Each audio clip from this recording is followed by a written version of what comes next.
that just proves Allah makes things happen. You don't make the rishta happen. But anyhow, so that's for you. The other meaning of khayr. That's one meaning of khayr. Bring good things in my life. But the other meaning of khayr that's more relevant to our conversation here. If you have made a mistake in your past, if you've made a major mistake in your past, then the only way to move on is to become desperate to do good deeds. He's asking Allah, Master, whatever opportunity you give me to do good, I will jump on it. I am bankrupt. Like someone bankrupt jumping towards a coin, I will jump towards a good deed. Helping someone, doing something good. Master, just give me the chance, I will do it. I have hurt another human being, I will spend the rest of my life helping human beings. This dua he made right after he helped a couple of girls get some food or some water for their animals. Then he sat down and said, Ya Allah, any other voluntary deed, hook me up. If you need me to volunteer for anything else, I'm available.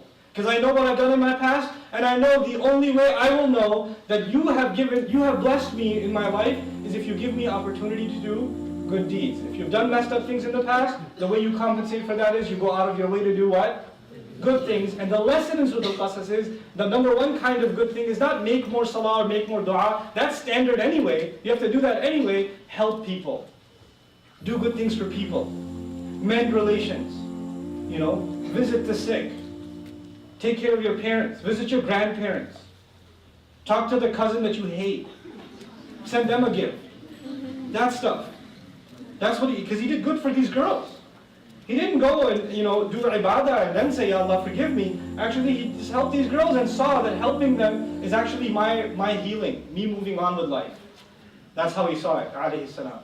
Okay? So that's when you make a personal mistake. Now I told you there are three kinds of sadness that I divided. There was sadness brought on you by yourself. There was sadness from what?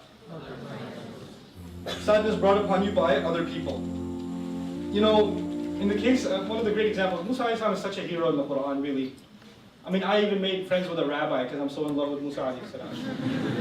Really, I have a rabbi friend in Dallas. I hang out with him talking about Musa alayhi salam. Because Allah was talking to Jews so much in the Quran. And they obviously had some background information when they were listening. We can't get away from it. The promise of stem cells is now reality. The science of the future, found in nature, made available today through patented technology by StemTech Health Sciences. Recent scientific developments have established that your own bone marrow stem cells constitute the natural renewal system of your body since the day you were born. And Stem Enhance is the first product that supports the natural release of stem cells from your bone marrow. Let's hear from the world-renowned scientist who made this groundbreaking discovery. Christian Drapeau, developer of Stem Enhance, holds a Master's of Science in Neurology and Neurosurgery from the Montreal Neurological Institute. He has collaborated with many scientists, including those affiliated with McGill University, the University of Illinois, and Harvard, to name a few. He is a published author and speaker. My background is neurophysiology, not stem cell research. So we did not get into stem cell research because it was an interesting field, but simply because this is where the conventional scientific approach led us. About 13 years ago, I began working with a natural aquatic botanical called Aphanizominanthus aqua, in short AFA. People consuming AFA reported benefits related to inflammation, the immune system, and an increase in mental clarity, mental energy. And we have since then identified the compounds found in AFA responsible for these benefits. But during those years of scientific research, people were also reporting other benefits that we could not explain with what we knew then about AFA. But what was more interesting and puzzling was the wide variety of the reported benefits. People reported benefits on the skin, the cardiovascular system, liver function, pancreatic function, on the nervous system, the hormonal system, on so many aspects of human physiology that it was difficult to explain how one product could do so many things in the body. How AFA worked in the body remained a mystery for many years, until the discovery, early 2000, that bone marrow stem cells had the ability of becoming virtually any kind of cells in the body. For example, if we put a stem cell in the brain, it becomes a brain cell. If we put it in the liver, it becomes a liver cell. If we put it in the pancreas, it becomes a pancreatic cell, and so on and so forth. We thought that if stem cells have the ability of becoming other types of cells, then it had to be a natural process with a purpose.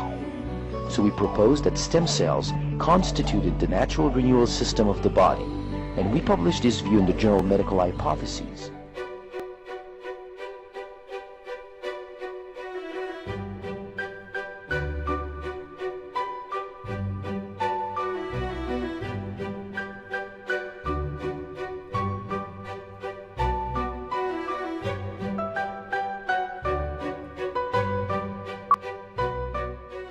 My name is David Gaddis. I'm an intensivist and clinical investigator based at Royal Prince Alfred Hospital in Sydney.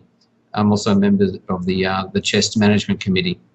Now, the review which myself and my co-workers have recently completed is a very focused systematic review on one specific type of hydroxyethyl starch, so that's 6% hydroxyethyl starch with a molecular weight of approximately 130 kilodaltons. And it's also very specifically focused on a small number of hard patient-centered outcomes, specifically death and the need for renal replacement therapy.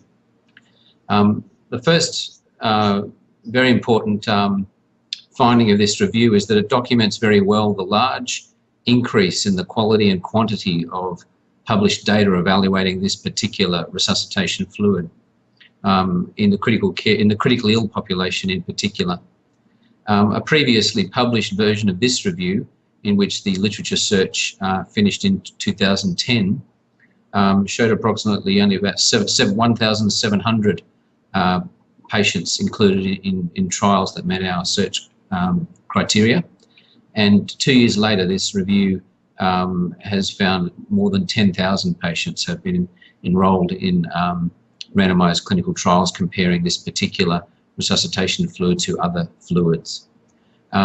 This systematic review is dominated by 2 trials in particular, one of which is the CHEST trial, which I've been involved with, and the other one is the 6S trial of Anders Perner and co-workers, which has also been published in the previous 12 months.